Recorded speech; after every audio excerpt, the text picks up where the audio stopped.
Buen día, mi nombre es Sofía de la Paz Pérez Arroyo y el día de hoy les voy a presentar mi trabajo que es Uso del lenguaje inclusivo y el masculino genérico.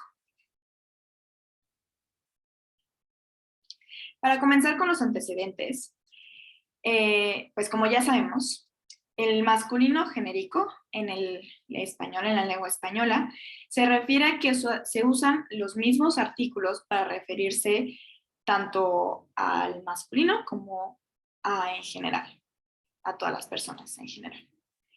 Por ejemplo, se utilizan los para referirse a un grupo de hombres, a un grupo de sujetos masculinos, mientras que también se utilizan los para referirse a un grupo mixto, ¿no? Entonces se puede referir a los incluso cuando haya mujeres en este grupo. Es por esto que en los 80s el feminismo comenzó a cuestionar el por qué se utilizaba el masculino para referirse a todas las personas y surgió el lenguaje no sexista. Sin embargo, como ya conocemos, el lenguaje no sexista ya forma parte de documentos oficiales, ya es aceptado por la población en general, ¿no? Lo vemos como los ciudadanos y las ciudadanas o los y las estudiantes. Sin embargo, el lenguaje no sexista solo considera al sistema sexo-género binario. ¿Qué quiere decir esto? Bueno, en primer lugar, por binario nos referimos a hombre y mujer, ¿no? Solo hay esos dos sexos y géneros. Y el sistema sexo-género se refiere a que el sexo biológico está ligado con el género. Sin embargo, como sabemos, el género es una construcción social y es un mecanismo de poder que se utiliza como poder, por lo que hay características socializadas que se atribuyen al género, ¿no? E incluso hay una cuestión jerárquica que sabemos que, por ejemplo, en México es un sistema machista y patriarcal. Es por esto que surge el lenguaje inclusivo, que es la manera de expresarse sin discriminar cualquier identidad de género. Y esto abre paso a la diversidad sexual. ¿Por qué? Porque abre paso a también incluir a aquellas personas que no se identifican ni como hombres ni como mujeres, identidades de género como la no binaria, género fluido, entre otras. Y para esto se utilizó la X, la arroba, y actualmente se utiliza la E. Sin embargo, hay muchas personas que aún cuestionan el uso del lenguaje inclusivo, mencionando que no es correcto o que es inútil, ya que para eso existe el masculino genérico y que el masculino genérico no tiene intención de ser, de excluir, de ser excluyente. Sin embargo, en 2018 se hizo el estudio de la brecha global de género, donde todavía se encontró un 30% de esta brecha. Y se realizaron investigaciones que relacionaron el uso del masculino genérico con este porcentaje. A pesar de que no se han realizado investigaciones que hablen sobre el impacto que tenga el lenguaje inclusivo sobre nuestro pensamiento, es importante tener en cuenta que la manipulación lingüística visibiliza las problemáticas sociales. Es por esto que el objetivo de esta investigación fue describir el uso del masculino genérico y el uso del lenguaje inclusivo en una muestra de personas mexicanas.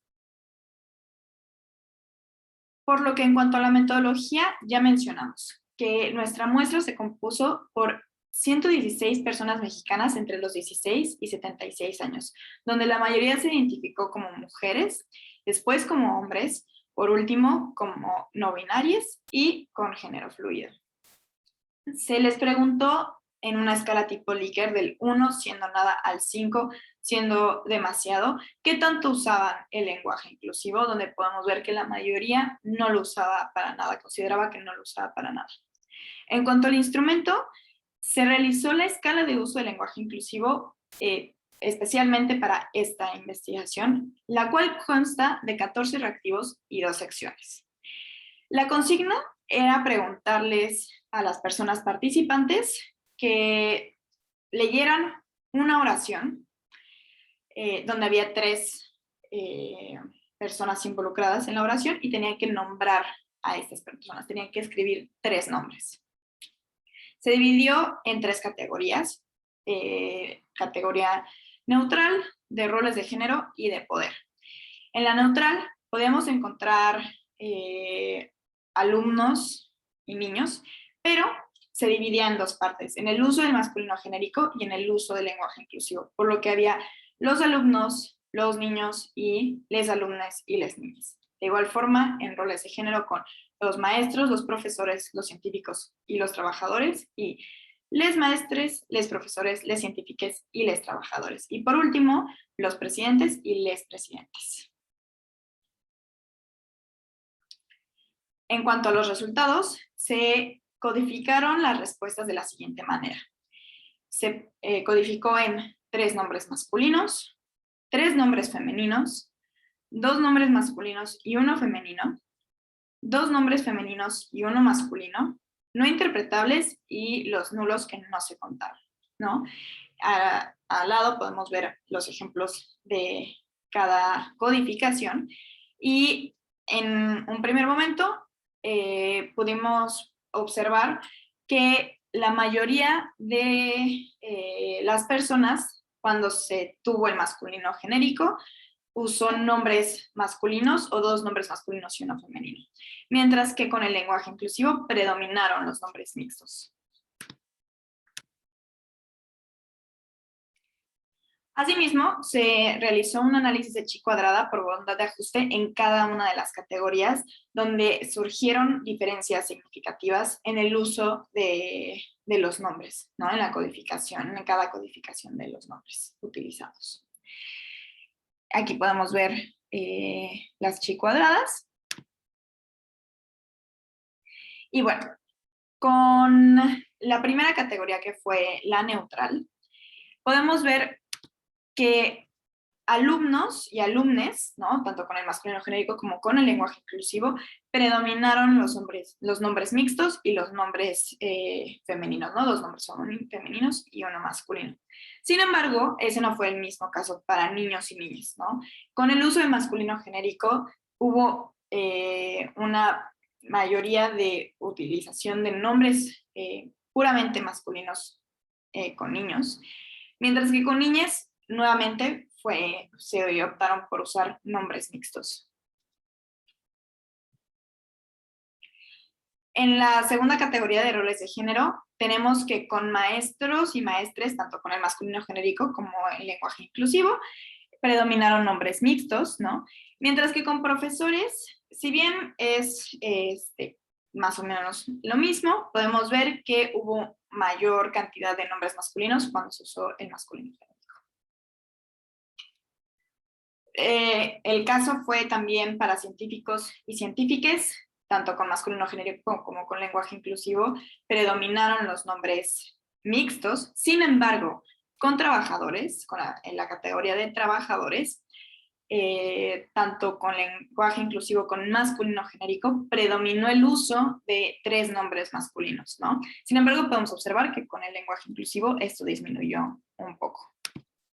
Y por último, en la categoría de poder, podemos observar que en ambas partes la mayoría contestó con 3 nombres masculinos y después con 2 masculinos y 1 femenino.